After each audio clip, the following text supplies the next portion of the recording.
매주 예배가 다이나믹한 것 같습니다.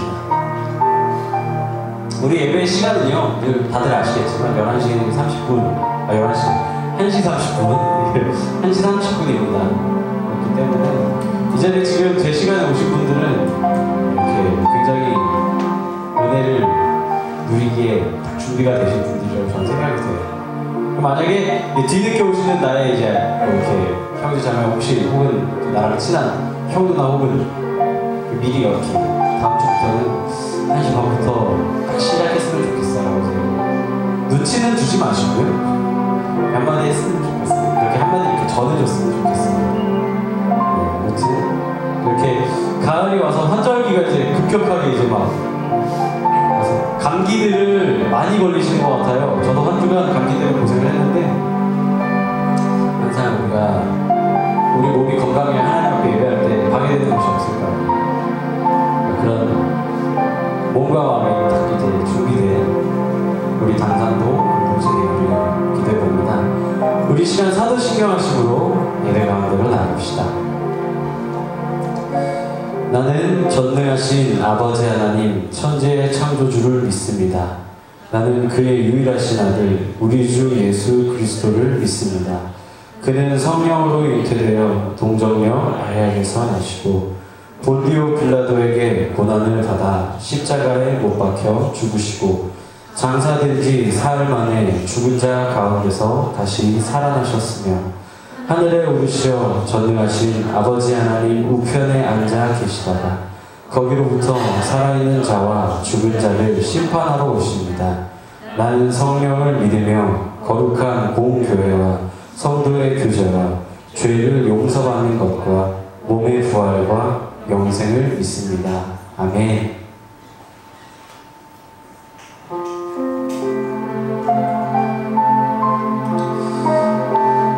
우리가 이 시간 하나님 앞에 겸손히 예배했으면 좋겠습니다. 주님 앞에 지금 내 생각, 나의 삶의 습관들, 지금 나를 예배하는데 집중하지 못하게 만드는 많은 것들을 잠깐만 내려놨으면 좋겠어요.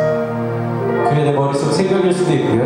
내가 늘 지니고 다니는 핸드폰이 될 수도 있고요. 혹은 내일 있을 일들에 대한 고민일 수도 있습니다. 하지만 우리가 이 자리에 모인 이유는 하나님 예배하기 위해서였습니다. 그렇기 때문에 이 시간만큼은 하나님 앞에 우리가 집중해서 주님을 바라보며 찬양하며 경배합시다.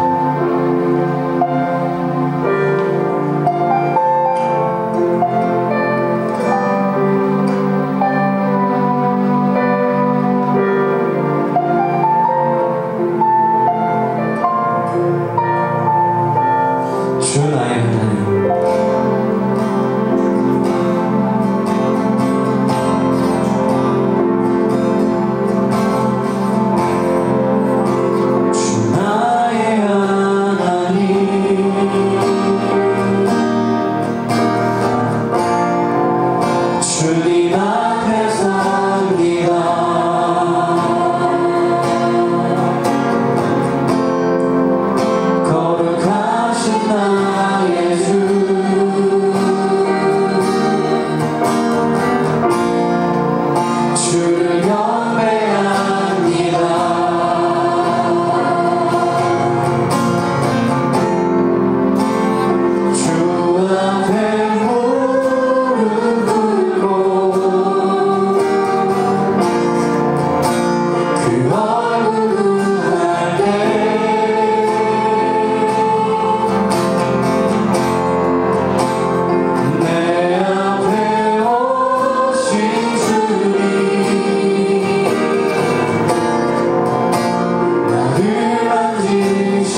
누가 그런 고백을 하는 걸 보게 됐습니다.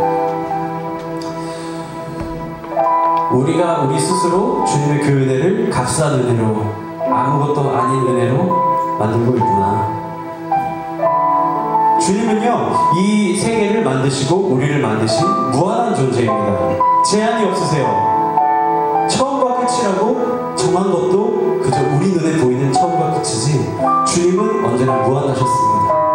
그런데 우리의 존재는 어떤가요? 그 시간이라는 유한한 그 공간 속에서 우리는 태어났고 죽음을 향해서 가고 있습니다. 물론 이 죽음은 우리 육신의 죽음을 의미하죠. 그런데 주님은 그 무한한 모든 것들을 다 잠시 내려두시고 우리와 동등한 유한한 존재인 인간의 모습으로 성육신하셔서 우리에게 오셨죠. 그리고 30년간 우리와 동거동락하시며 우리의 그 희노애락을 느끼십니다. 주님은 원래 우리를 사랑하시고 우리의 모든 것을 알고 계시기 때문에 더욱더 사랑할 수 없었을 거예요, 사실. 저 같으면 제가 만약 하나님이라고 이 땅에 성육신 했을 때 희노애락을 겪고 이 사람들을 보면서, 죄가 만연한 이 세상을 보면서 정이 떨어졌을 것 같아요. 와, 내가 너희를 사랑해서 이렇게 보냈는데 너희의 생활과 삶과 너희의 존재가 나를 부정하고 있다. 너무 마음이 아플 것 같아요. 그럼에도 불구하고 주님을 결심하셨죠. 주님, 이 잔을 피할 수 없거든. 그리고 주님 십자가에 우리의 모든 죄를, 그 꼴도 보기 싫을 것 같은 그 우리의 모습들을 모두 안고 십자가에 달리셨습니다. 그리고 우리를 사랑한다고 다시 한번 말씀하셨습니다. 주님의 그 은혜는요, 유한한 그런 은혜가 아니라 무한한 은혜였습니다. 처음부터 무한했고 앞으로도 무한한 은혜입니다. 우리 스스로가 그 은혜를 절삭하고 재단하고 내가 필요한 은혜만 쟁취하고 결국 돌아봤을 때 이 은혜는 값싼 은혜가 되어 있죠. 우리가 주님께서 오신 그 모습을 다시 한번 기억했으면 좋겠습니다. 우리가 재단하고 우리가 깎고 낮추는 은혜가 아닌 하나님의 그 크신 은혜, 사랑, 그런 것들 하나님께 예배하고 주님께 고백했으면 좋겠습니다. 우리 함께 찬양합시다. 이 땅 위에 오신, 이 땅 위에 오신 하나님의 모체, 십자가에 달리사 우리 죄 사셨네. 하나님이 그를 지극히 높여 모든 일을 위해 뛰어난 이름을 주사 우리 예수 이름 앞에 절하고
하나님의 보호하심으로 이번 한 주도 잘 보내고 거룩한 주일 하나님 전에 나와 찬양과 기도와 말씀으로 예배드릴 수 있게 해주심에 감사드립니다. 연약하고 부족한 저희는 하나님을 떠나 살 수 없음을 기억하게 하여 주셔서 예배를 통한 하나님과의 교제를 더욱 사모할 수 있게 하여 주옵소서. 특별히 저희 청년들을 기억하여 주시고 보살펴 주셔서 세상 가운데 빛과 소금이 되며 그리스도의 향기를 낼 수 있는 귀한 하나님의 도구로서의 사명을 잘 감당할 수 있게 해주세요. 나의 힘과 능력이 아닌 오직 하나님의 능력으로만 할 수 있음을 고백합니다. 이 예배의 시간 온전히 하나님께만 집중하며 부어주시는 사랑과 그 은혜에 깊이 잠기는 시간 되게 하여 주시옵소서. 이 시간 하나님의 말씀을 전하시는 김성건 목사님의 입술을 주장하여 주셔서 그 말씀이 우리의 마음과 생각의 중심을 온전히 하나님께로만 향할 수 있는 표대의 말씀이 되도록 함께하여 주시고 영육 간의 강건함 또한 허락하여 주셔서 태초전부터 예비하신 하나님의 귀한 사명을 잘 감당할 수 있도록 인도하여 주시옵소서. 또한 찬양으로 하나님을 높이는 김진혁 전도사님에게도 동일한 은혜와 인도하심으로 주님의 마음을 기쁘게 하는 귀한 하나님의 일꾼이 되도록 함께하여 주시옵소서. 지금 올려드리는 이 예배를 기쁘게 받아주시고 우리의 삶의 예배 또한 하나님께 온전히 올려드리는 귀한 시간 되길 원하오며 태초전부터 우리의 길을 예비하시고 인도하시는 거룩하신 주 예수 그리스도의 이름으로 기도드립니다. 아멘.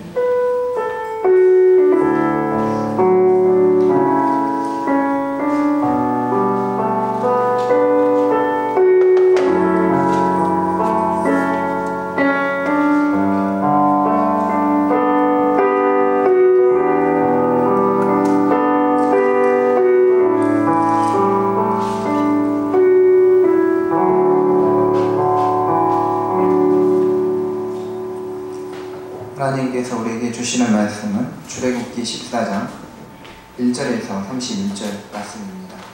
출애굽기 14장 1절에서 31절까지입니다.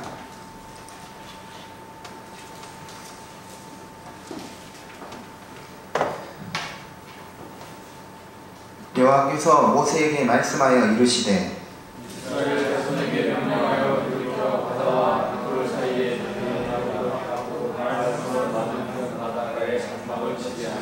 바로가 이스라엘 자손에 대하여 말하기를 그들이 그 땅에서 멀리 떠나 광야에 갇힌 바 되었다 하리라.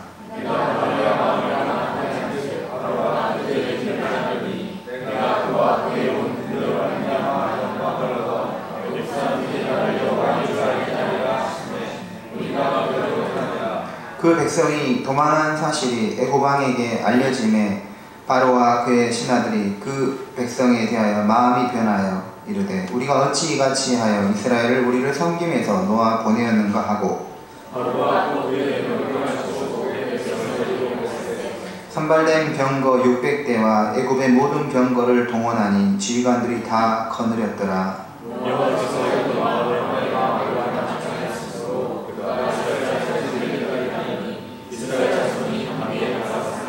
애굽 사람들과 바로의 말들, 병거들과 그 마병과 그 군대가 그들 뒤를 따라 바알스본 맞은편 비하이롯 곁 해변 그들이 장막친 데에 미치니라.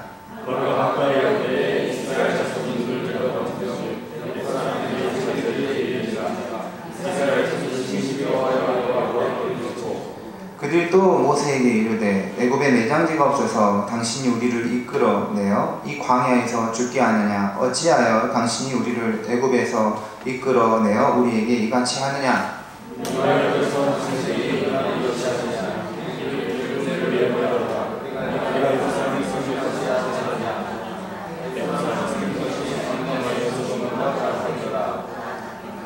모세가 백성에게 이르되 너희는 두려워하지 말고 가만히 서서 여호와께서 오늘 너희를 위하여 행하시는 구원을 보라. 너희가 오늘 본 애굽 사람을 영원히 다시 보지 아니하리라. 여호와께서 모세에게 이르시되 너는 어찌하여 내게 부르짖느냐? 이스라엘 자손에게 명령하여 앞으로 나아가게 하고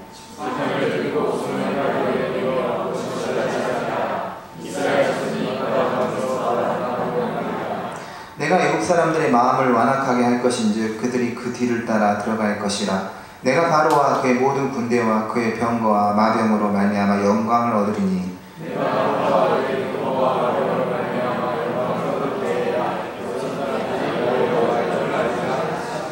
이스라엘 진 앞에 가던 하나님의 사자가 그들의 뒤로 옮겨가며 구름 기둥도 앞에서 그 뒤로 옮겨 애굽진과 이스라엘 진 사이에 일어서니 저쪽에는 구름과 바람이 있고 이쪽에는 바람이 밝고 한편으로 저쪽이 이쪽에 가까이 있다. 모세가 바다 위로 손을 내밀매 여호와께서 큰 동풍이 밤새도록 바닷물을 물러가게 하시니 물이 갈라져 바다가 마른 땅이 된지라.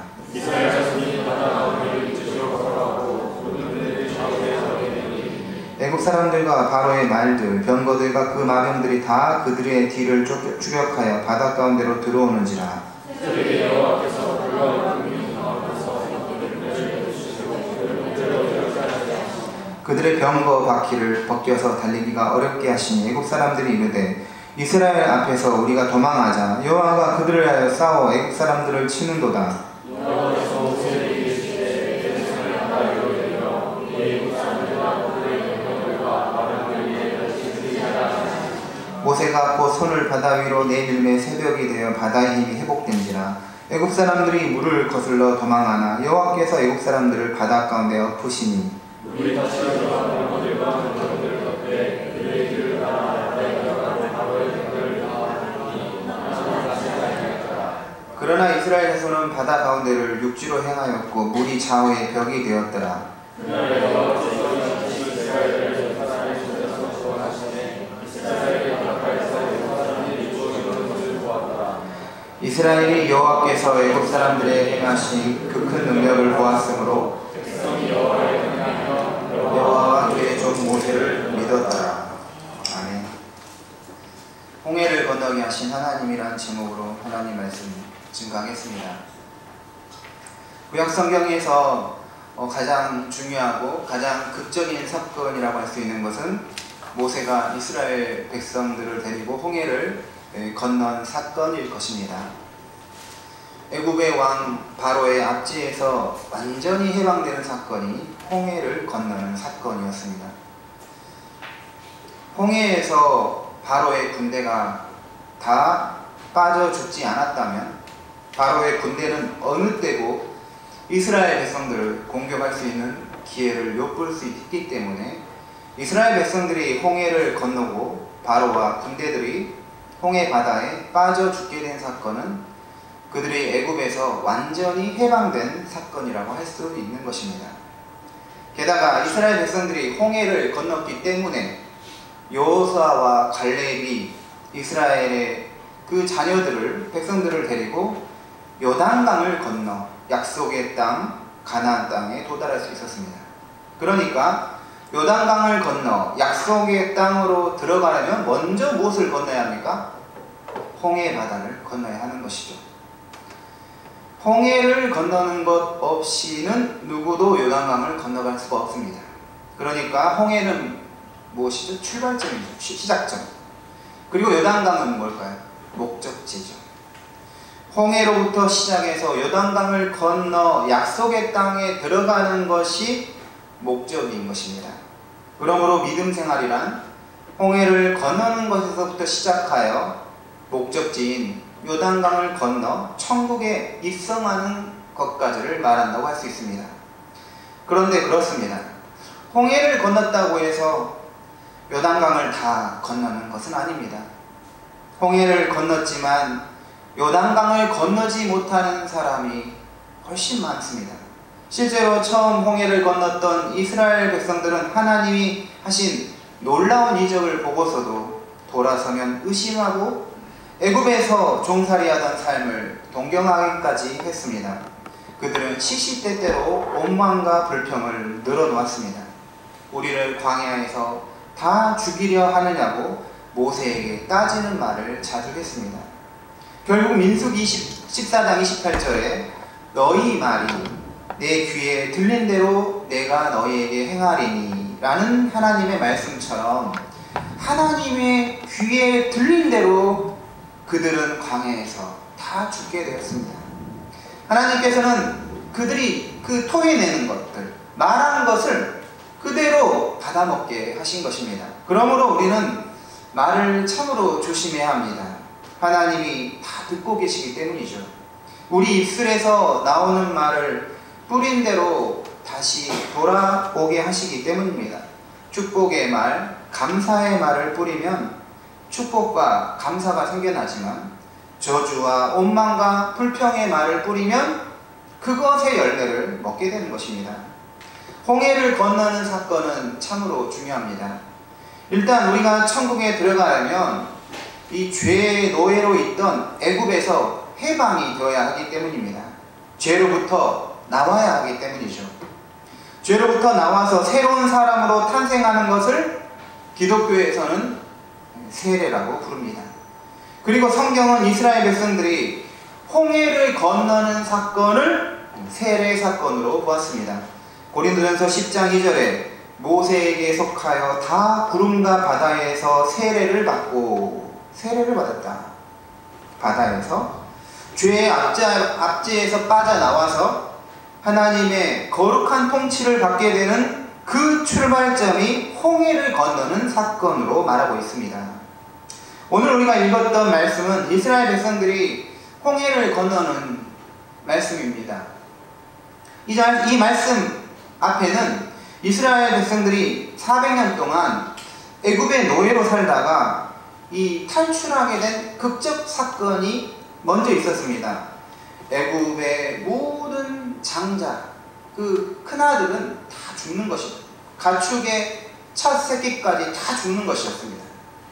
10재앙 중에 마지막 재앙인 모든 장자의 죽음, 그 애굽의 왕의 아들 장자까지 죽는 이 죽음을 겪고 나서야 이스라엘 백성들이 이제 그 애굽에서 탈출하게 되는 것입니다.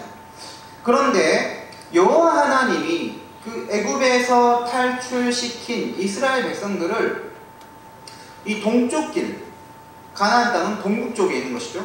동쪽 길로 이렇게 인도를 해야 되는데 오히려 남쪽 길로 이렇게 이끄셨습니다. 분명 이스라엘 백성이 가려고 하는 목적지는 동북 쪽이죠. 그러면 동쪽으로 가야 되는데 하나님은 오히려 남쪽으로 이끌어 가고 있습니다.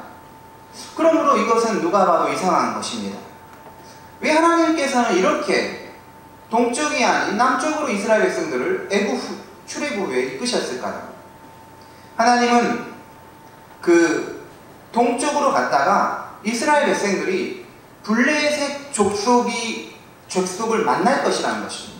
그들을 보고 두려워하여 다시 애굽으로 후퇴할 수 있을 것 같아서 오히려 홍해가 있는 곳으로 인도하신 것입니다. 이스라엘의 연약함을 누구보다도 더 잘 아셨기 때문에 동쪽 길을 하나님께서 허락하시지 않으신 것입니다. 그런데 이스라엘이 남쪽 길, 즉 홍해 바다 쪽으로 가고 있는 것 자체가 문제가 되었습니다. 왜냐하면 이스라엘 앞에는 이 홍해가 이 막다른 길로 봉착이 있었기 때문이죠.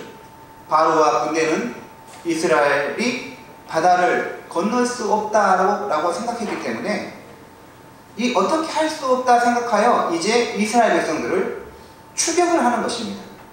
우리 3절, 4절 아까 읽었지만 다시 한번 다 같이 읽겠습니다. 시작. 바로가 이스라엘 자손에게 그들이 그 땅에서 멀리 떠나 광야에 갇힌 바 되었다 하리라.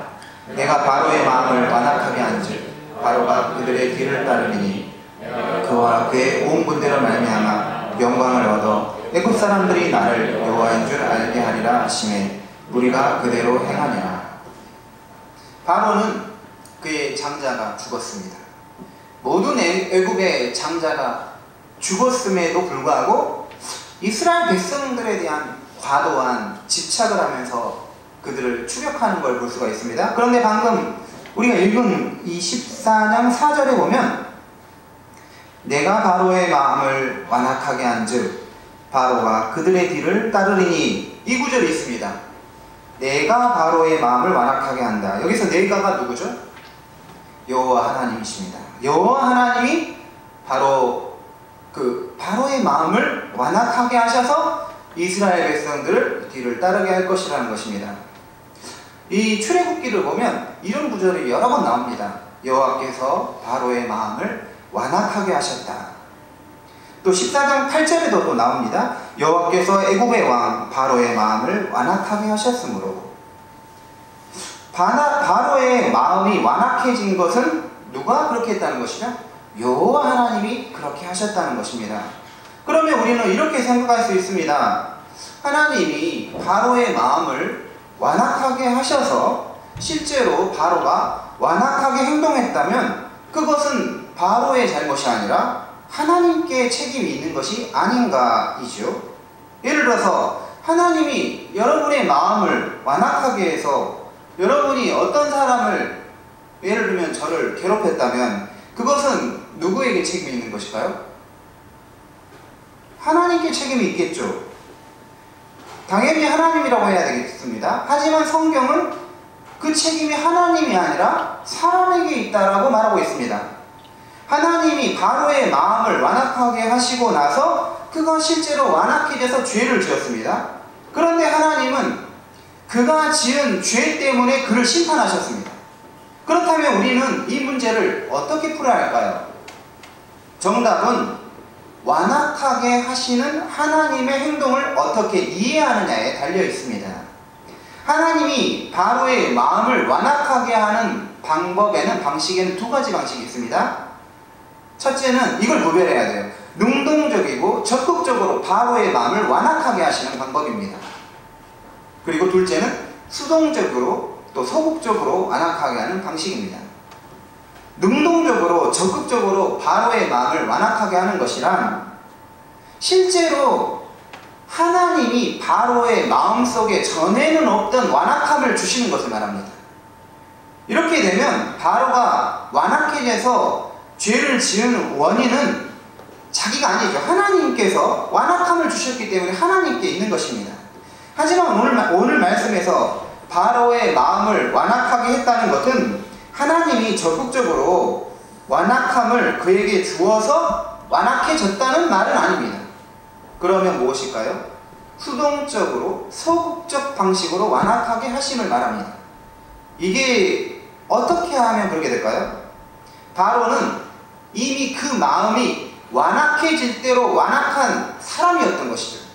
하지만 여호와께서는 그런 바로를 완악함 그대로 두지 않고 그의 완악함을 어느 선에서는 억제시키고 계셨던 것입니다.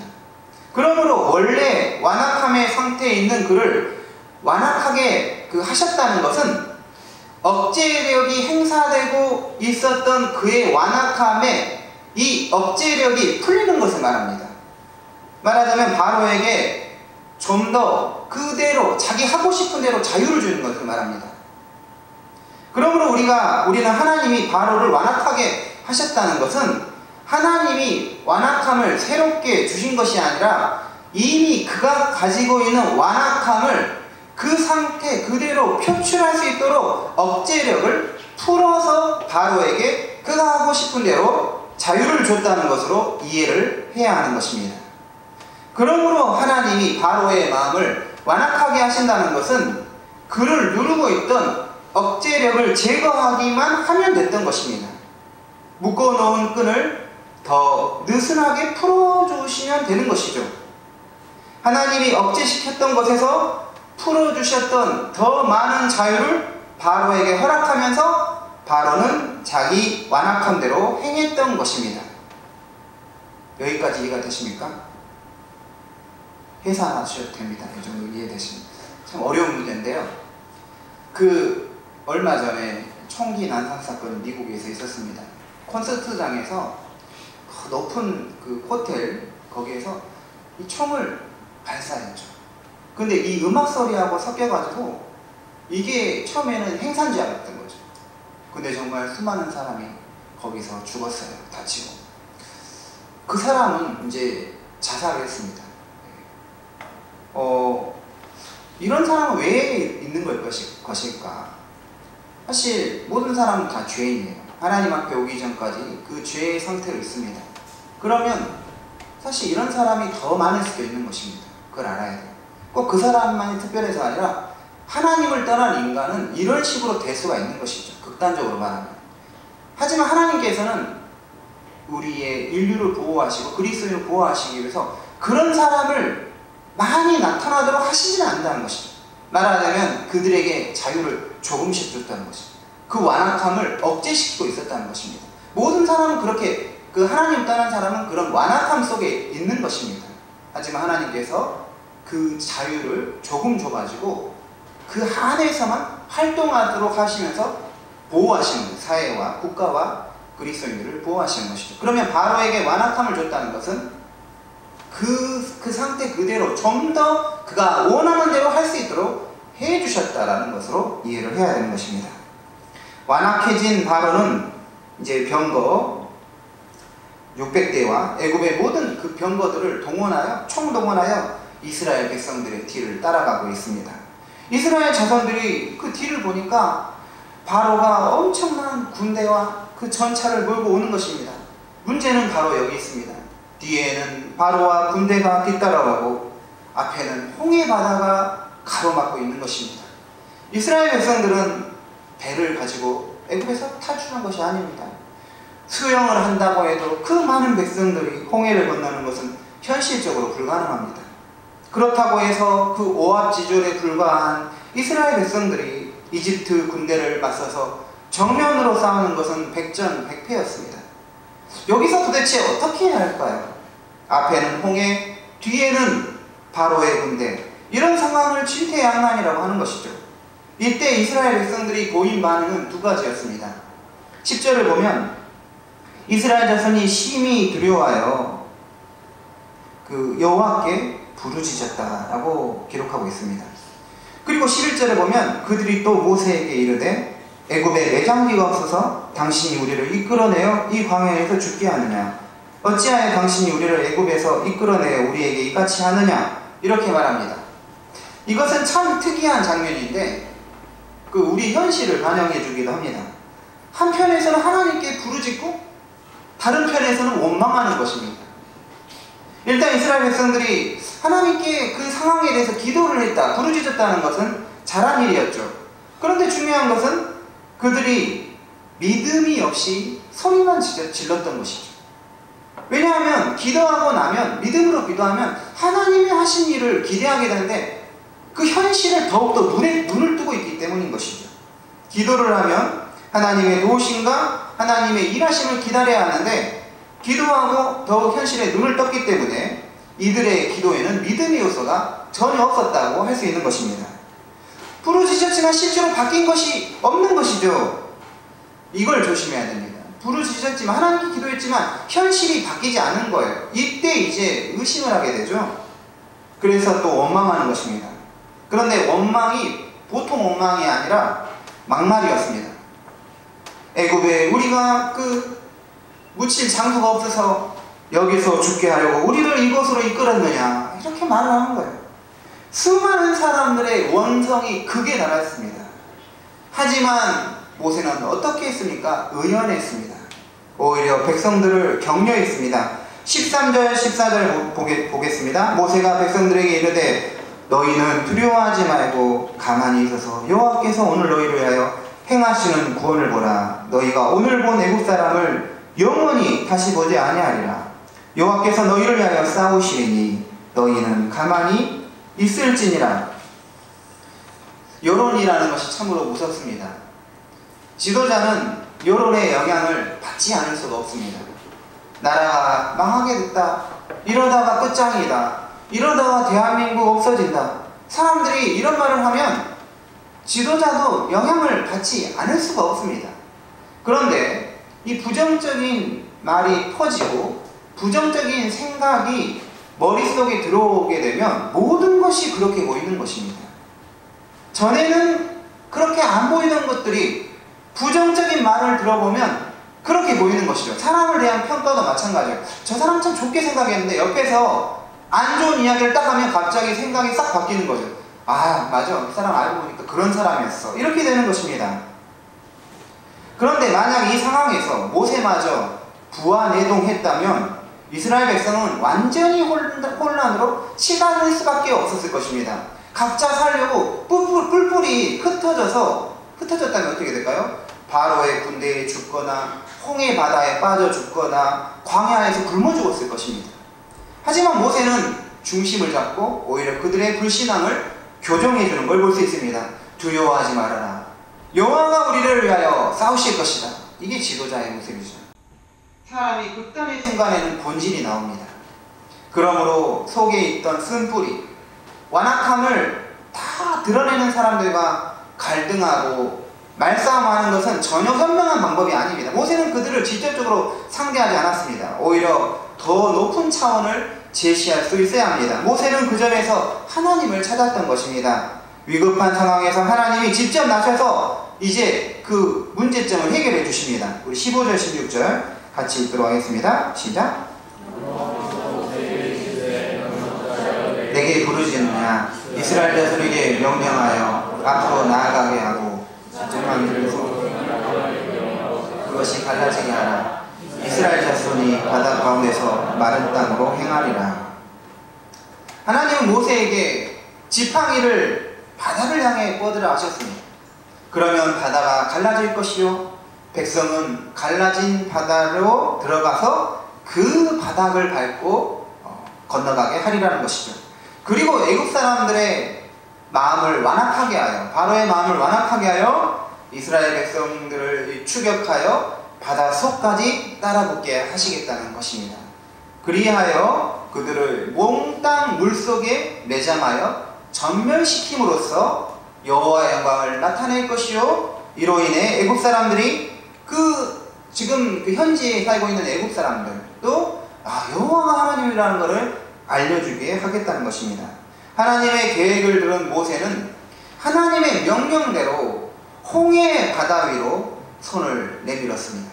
그랬더니 그 동풍에 의해서, 동쪽에서 부는 바람에 의해서 바닷물을 물러가게 했던 것이죠. 그러면서 물이 좌우로 갈라져서 이제 벽이 되는 것입니다. 양옆에 그 물이 병풍처럼 있는 것이고 가운데는 물이 하나도 없는 것입니다. 이 물이 없는 곳은 뭐가 됐어요? 마른 땅이 됐다고 했습니다. 어떻게 이런 일이 일어날 수 있을까요? 자연현상에 의해서 될 수 있을까요? 자연현상으로는 될 수가 없습니다. 바람을 아무리 불게 한다고 해도 그렇게 될 수는 없죠. 하지만 하나님은 초월적 역사에 의해서 물을 양옆으로 다 세우게 하셨던 것입니다. 오늘 말씀은 정말 우리가 이것도 저것도 선택할 수 없는 상황에서 어떻게 해야 하느냐를 말해주고 있습니다. 정말 사방으로 우겨쌈을 당하는 상황입니다. 홍해 바다로 빠져서 들어가지도 못하고, 그렇다고 바로의 병거대와 싸워서 이길 수도 없고, 하지만 마치 선택지가 없는 것처럼 보일 때조차도 하나님은 제3의 길을 제시하고 하나님의 방식으로 문제를 해결해 주심을 보여주고 있는 것입니다. 바닷물을 바람으로 양옆으로 세우시고 그 바닥을 마른 땅이 되게 하신 것입니다. 아무리 바다가 갈라졌다고 해도 그 땅은 이미 바닷물로 계속 뒤덮여 있었기 때문에 물기로 인해서 건너기가 어려웠을 것입니다. 갯벌처럼 질퍽질퍽해지는 것이죠. 하지만 하나님은 그 바닷길을 마른 땅으로 만들어서 이스라엘 백성들이 건너기가 쉽게 하셨던 것입니다. 바다를 마른 땅처럼 건널 수 있었던 것은 기적 중에 기적이 아닐 수 없습니다. 애국 사람들과 바로의 군대들은 이스라엘 백성들을 추격하여 바다 가운데로 들어갔습니다. 그리고 그들이 열심히 이스라엘 백성들을 이제 추격해 가는 것입니다. 바로의 군대의 제일 끝에 있는 군대 사람들도 이미 바다로, 홍해 바다도 다 들어오게 된 거죠. 그 물이 갈라진 사이로 이제 그들도 들어온 것입니다. 그리고 이스라엘 백성들의 바로의 제일 앞에 있는 군대들은 이스라엘 백성들 후미에 점점 가까워지고 있는 것입니다.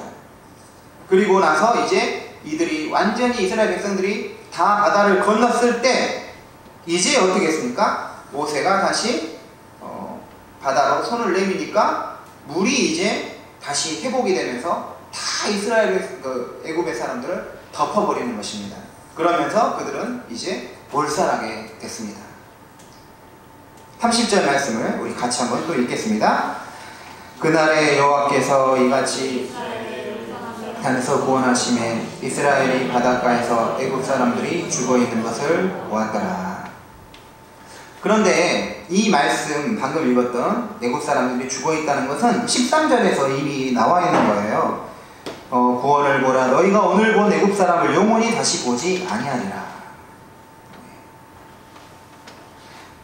너가 오늘 본 애국 사람들을 영원히 다시 보지 아니하리라 라고 했던 그 예언이 실제로 이루어지는 것이 방금 읽었던 30절 말씀입니다.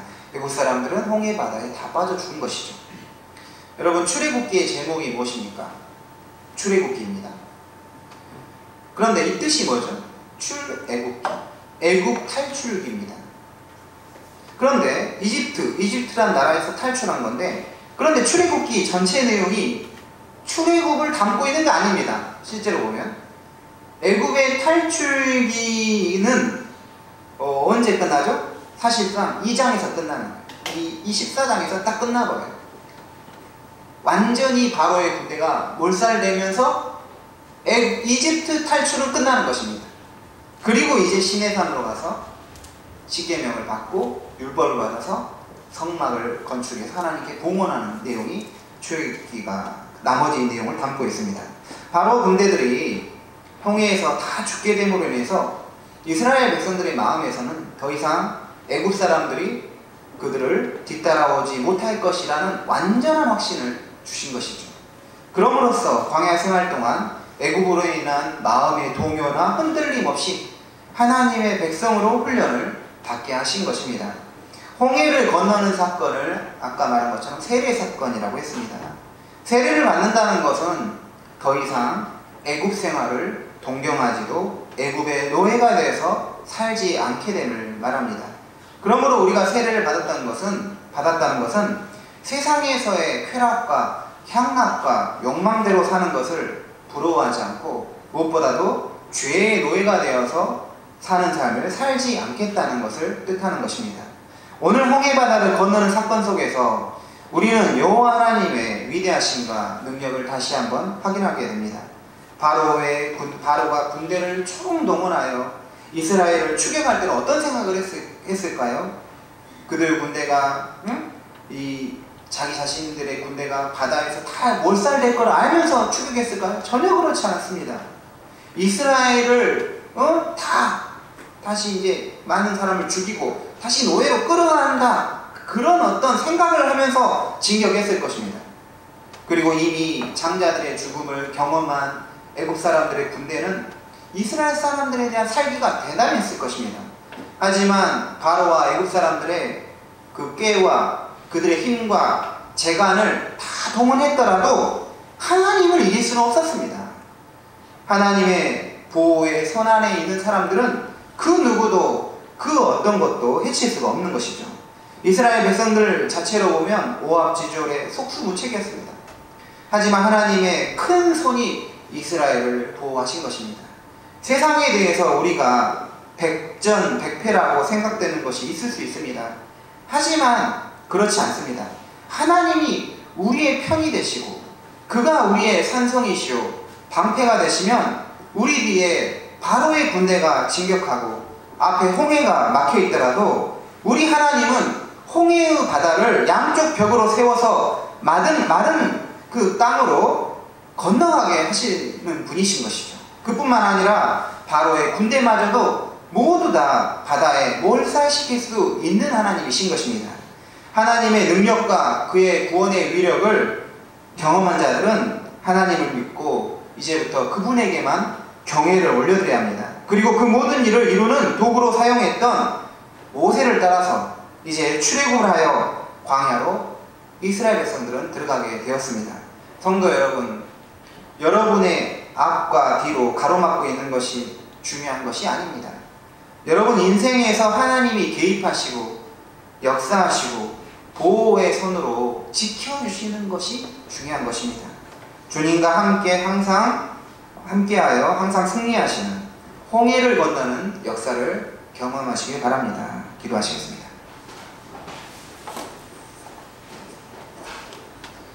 여러분, 지금 상황에서 앞에 홍해와 뒤에 바로의 군대가 추격하는 것처럼 정말 어떻게 할 수 없는 상황이 있습니까?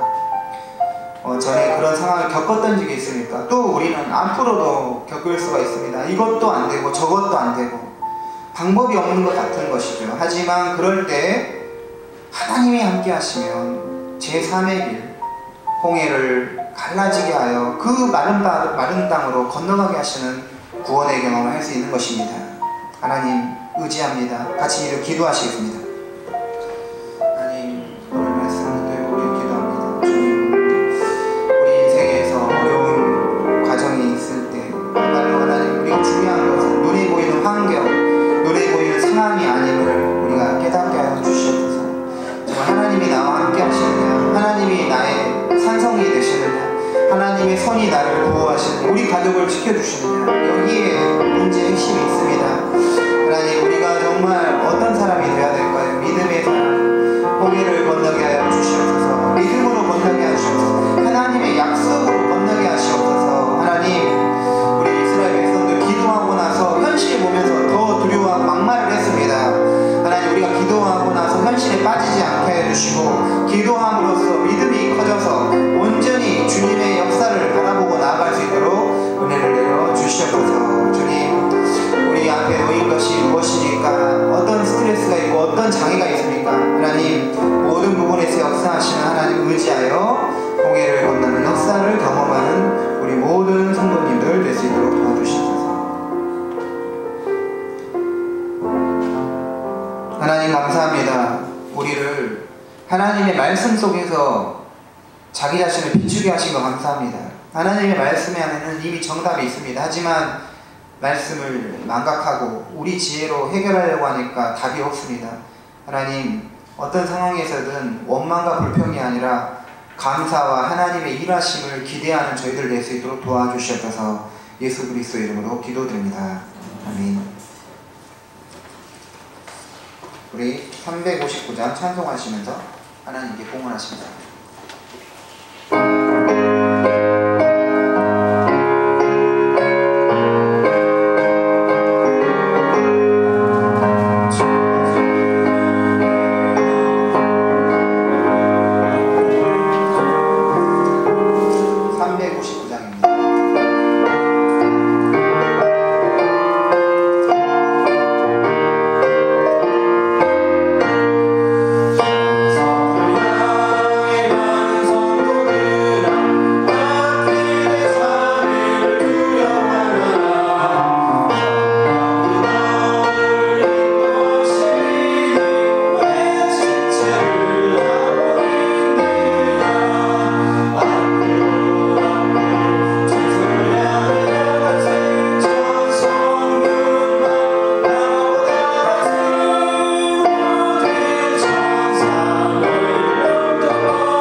우리가 홍해를 건넜습니다.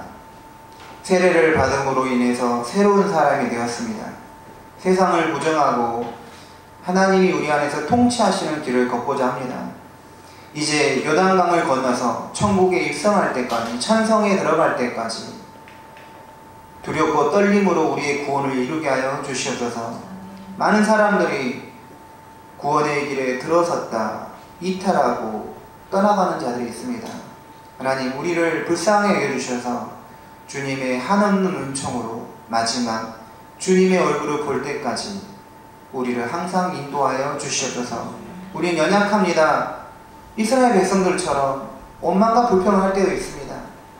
우리는 그들과 다를 것이 없습니다. 하지만 그럼에도 불구하고 우리를 불쌍히 여겨주셔서 천국 백성 자녀 삼아 주시옵소서. 그리고 우리가 더욱더 하나님이 우리 안에서 통치하는 그런 사람들 될 수 있도록 우리의 인격과 신앙이 성장하게 하여 주시옵소서. 하나님, 우리가 물질을 또 주님께 드립니다. 이 작은 물질이지만 주님의 나라 위해서 쓰임받게 사용되게 하여 주시고 하나님의 영광이 나타나게 하시고 물질을 드리는 자, 봉헌을 하는 자 여러 가지 이름으로 봉헌을 하고 있습니다. 하나님, 필요한 것들을 채워주시고 또 넉넉하게 채워주셔서 또 선한 일로 사용하는 저희들 될 수 있도록 도와주시옵소서. 이 세상에 돈이 하나님이 되어서 돈이 신이 되어서 그걸로 인해서 자기들이 통제를 받고 있고 있습니다. 하나님, 우리가 돈의 노예가 되는 것이 아니라 돈을 다스려서 하나님의 영광을 위하여 사용하는 지혜로운 청지기가 되게 하여 주시옵소서. 예수 그리스도 이름으로 기도드립니다. 아멘. 네, 오늘 3부 젊은이 예배 참여하신 모든 분들을 주님의 이름으로 환영하고 축복합니다. 우리 옆에 분들에게 믿음으로 홍해를 건넙시다. 같이 인사하겠습니다. 믿음으로 요단강을 건넙시다. 여기 모인 사람 다 천국에서 다시 오는 그 감격의 지혜가 있으면 좋겠습니다. 저희 교회에 등록하기로 원하신 분들은 이제 안내위원에게 말씀해 주시기 바라고요. 청년들은 예배 후에 나들이 모임이 있습니다. 한강 난지 캠핑장 바로 이게 출발하도록 하겠습니다. 우리 가능하신 분들 청년들 다 가시고요. 네. 다음 주에는 예배 후에 특강이 있습니다. 기독 청년과 학문. 다 같이 일어나셔서 파송해. 나는 주만 높이.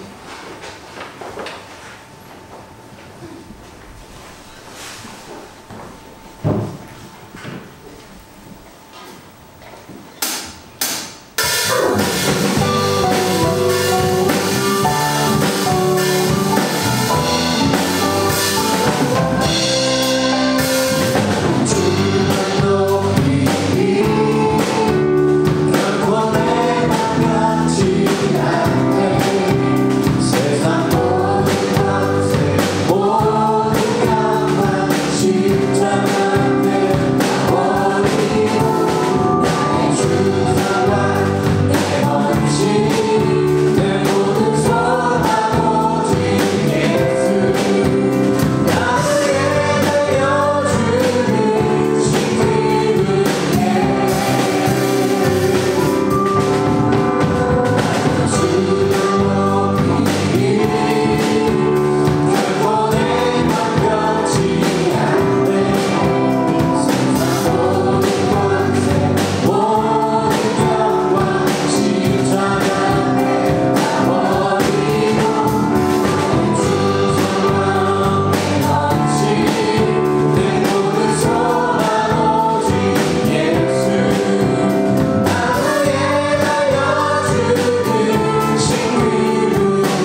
우리 성령의 교통하심이 오늘 믿음으로 우리 앞에 닥친 그 홍해를 건너기를 원하는, 또한 우리가 마지막 목적지인 요단강을 건너 천국에 입성할 때까지 믿음을 지키기 원하는, 그러므로 우리가 항상 주님을 의지하며 주님의 은총을 구하기 원하는 이곳에서 하나님을 예배하는 모든 주님의 자녀들 위해 지금부터 영혼까지 함께 하시길 간절히 축원하옵나이다.